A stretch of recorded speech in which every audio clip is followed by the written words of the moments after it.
প্রথমত বলবো ডবল ইঞ্জিনের সুফল আপনারা পাবেন। সামাজিক কল্যাণ, আইন শৃঙ্খলাকে শক্তপোক্ত করা, বেকারত্বের সমস্যা সমাধান করা, তার সাথে কৃষকদের মুখে হাসি ফোটানো, স্বাস্থ্য শিক্ষায় আধুনিকতার ছোঁয়া পৌঁছে দেওয়া, এটা যেমন সরকারের কাজ, তেমনি আমরা জানি 20টির বেশি রাজ্য যেখানে এনডিএ বা বিজেপি শাসিত, সেখানে শিল্পায়ন, বিনিয়োগ, কর্মসংস্থান আর পরিকাঠামো উন্নয়ন এবং শিল্পকে কেন্দ্র করে অ্যানসিলিয়ারি যে জোয়ার আপনারা দেখছেন, বিশেষ করে গুজরাট, উত্তরপ্রদেশ, মহারাষ্ট্র, এনডিএ রুল, অন্ধ্রপ্রদেশ, এমনকি আসাম পর্যন্ত আজকে পুরো পরিবেশ বদলে দেওয়ার কাজ করছে। আমি অনেকগুলো আলোচনা চক্রে বলেছি এই রাজ্যে 3টে বেহাল অবস্থার হাল ফেরাতে হবে।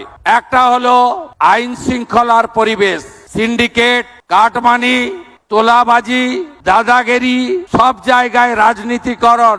এই জায়গা থেকে আমরা 2 মাসে বেরিয়ে এসেছি আমরা অনেকটা বেরিয়ে আসতে পেরেছি, এটা আমরা কন্টিনিউ করব। আর ডানকুনিতে লম্বা লাইন করে ট্রাকে কেউ হাত পাতে না।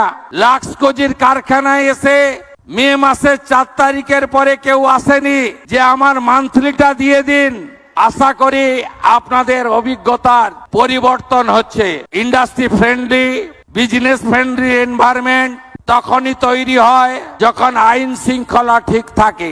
এক্ষেত্রে এই সরকার শিল্পপতি, বিনিয়োগকারী, বিজনেসম্যানদের সাথে ছিল, আছে, ভবিষ্যতেও থাকবে, এতটুকু চিন্তা করবেন না।